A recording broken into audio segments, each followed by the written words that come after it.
Welcome to another solo episode of the Epic Marvel Podcast Reading Club. I'm your host, Stoger from Stoger's Shelf. Today we're going to take a quick look at X-Men 131.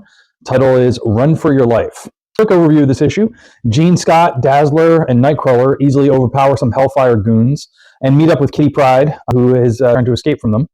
Five of them plan a rescue mission for the captured X-Men from the previous issue. This includes Storm, Colossus, Wolverine, and Professor X. Phoenix and the White Queen face off as no match for Jean's new powers, the Phoenix Force. And the X-Men return Kitty to her parents, ultimately, who are furious with them about everything that's happened, until Jean gives them a quick telepathic nudge that everything's okay. And the issue ends with Cyclops concerned with Jean's flagrant abuse of power and just kind of her power scale overall and all the things that she's been demonstrating throughout the issue.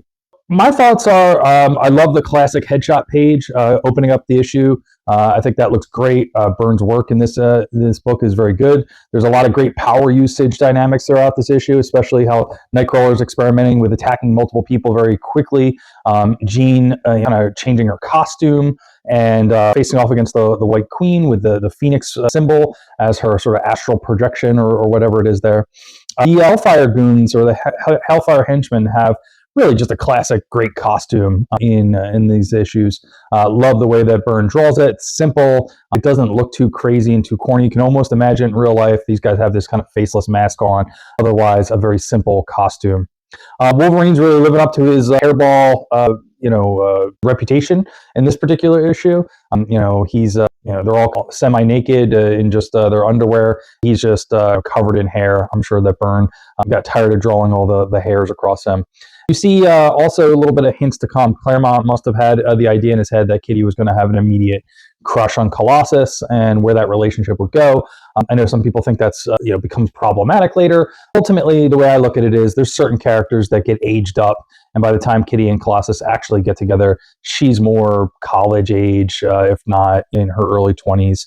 I'm sure there's different fact checks out there and things like that. When she's 13 and I guess he's 18, 19, I'd have to look it up. They're not together at all. And in fact, I think she tries to get with him multiple times. He kind of pushes her away. Those will be stories for another day.